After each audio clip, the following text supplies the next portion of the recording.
Now coming on to our last section, that is the dislocation and subluxation.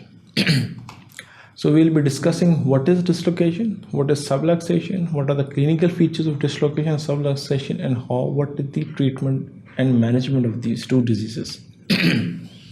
Coming to the dislocation, it means that joint surfaces are completely displaced and are no longer in contact. It could be in form of classical example as a shoulder dislocation, in which basically the humeral head goes either anteriorly or posterior to the glenoid cavity. This is classically presentation is come from dislocation. If you see, the normal anatomy is very much visible in the diagrams, and that is, if you see, the humerus head is actually inferiorly displaced in the diagrams below. Now coming to the subluxation. Subluxation implies a lesser degree of displacement such that an articular surfaces are still partly opposed. Now this is what happens in case of spine. There are multiple ligaments where attaching one vertebra to another. There is paraspinal ligaments, then there is actually interspinous ligament, interspinous ligament as well.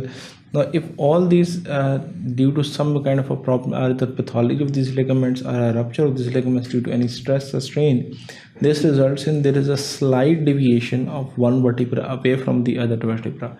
But this deviation is not much, then it can be called as a frank dislocation. So thus results in a subluxation.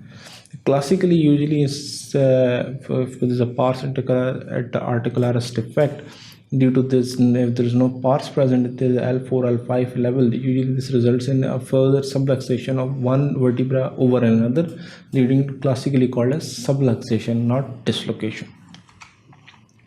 So coming to the displacement and subluxation, clinical features usually include joint, if it gets displaced or if it's even subluxed, it's actually painful.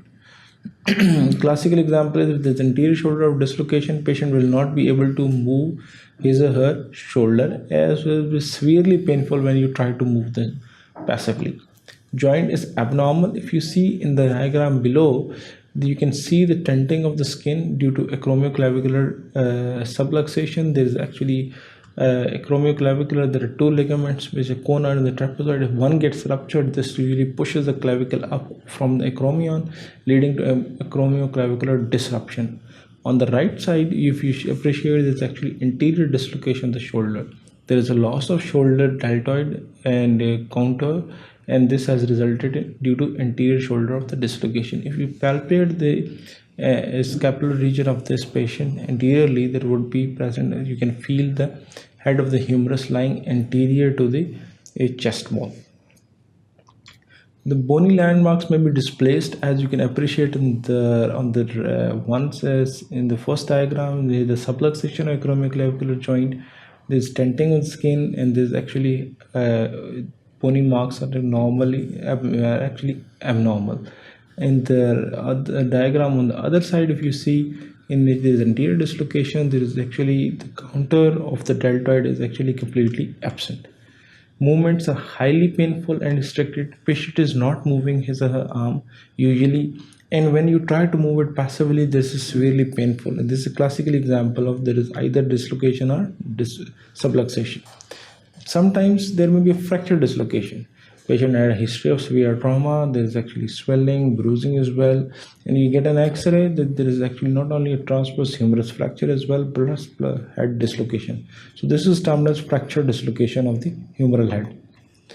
Continuing with the clinical features, usually in case of the shoulder, we can go for apprehension tests. It is that the joint is tested by stressing, sense of impending disaster. Now the patient would know that this is my shoulder is about to give way. So when you stretch to that point where it is about to give way, this results in apprehension. The patient tries to contract his or her muscles so that the head does not give way, leading to dislocation. So this is actually apprehension test.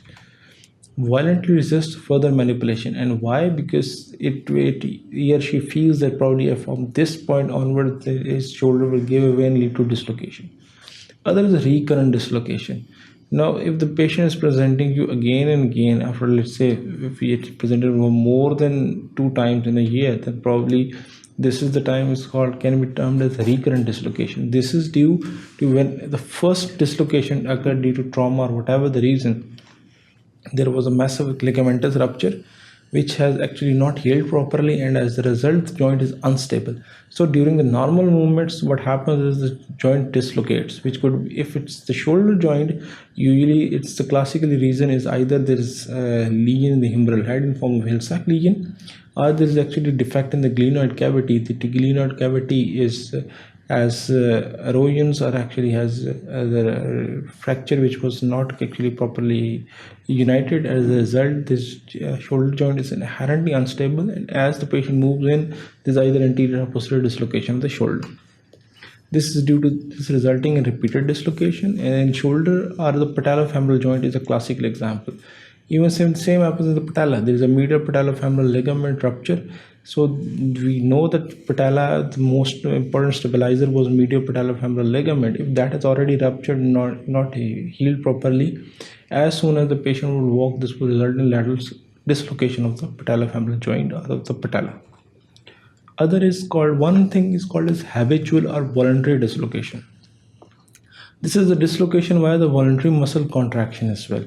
Some patients can habitually dislocate and relocate their shoulder joint. That is usually common with the ligamentous laxity, which is actually makes it easier because they generalized ligamentous laxity in form of either they have Ehlers-Danlos syndrome or other collagen deficiencies, which may lead to a generalized laxity syndrome, and they can easily dislocate and relocate their shoulder. Then that is termed as habitual or voluntary dislocation. And usually either they have a ligamentous laxity or they are basically neurotic personalities which can do this.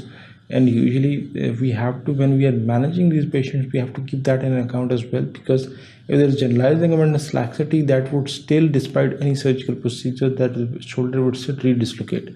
So we have to keep that in mind as well when we are treating these patients. Coming to the treatment, classical example is, for example, there was a trauma, the patient was in a car, was hit in such a way that this resulted in a posterior dislocation of the knee joint. How do we manage that? The first and foremost is, if there's knee joint, shoulder, it's elbow, if it's a dislocation, it must be reduced. You cannot sleep over the dislocation. If it presents at 4 a.m. in the morning, you must reduce it as early as possible. The second thing is sedation and general anesthesia. Usually, ideally, the dislocations are reduced under the general anesthesia, or at least enough sedation is given so that it's not painful for the patient. Muscle relaxants are usually advised because this helps counter the forces of the muscle. Sometimes the muscle are pulling the joint in another direction, and if you do not give muscle relaxation, you have to give a lot of force, apply a lot of force to push the fragments back in. The other end, once we've reduced the dislocation, definitely if the bone has gone out of the joint, definitely there will be capsule rupture, there will be ligamentous rupture which is present around the knee joint. So we need to immobilize the joint in a position of ease, pain-free, so that the swelling settles down, the patient becomes pain-free in few weeks to time, and so that ligaments can have a time to heal by fibrosis. And then we can, as with any other ligamentous rupture or the whole process, once the swelling has settled down, the patient has become pain-free, we can start with the physio. And once the physio is there, so that the muscle bulk is reduced and muscle can act on the joint, so that the overall patient's health improves. Once that is there, we can assess the patient for the secondary instability. Classically example is, if this is a posterior dislocation, probably there would be a lot of posterior capsule rupture as well. It could be in form of posterior lateral corner rupture. So there will be some amount of instability later on. What we need to develop is, to understand whether is there, later on we can go for imaging in form of MRI, whether to understand whether it's only lateral collateral ligament, it's iliotibial band, it's PCL, or what has got injured, and what is actually the causing of residual instability.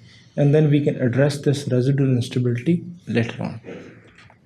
Now coming to the complication of dislocations and subluxations. Complications could be in form of vascular injury. Classical example is the shoulder. This can lead to severe form of axillary or brachial plexus injury.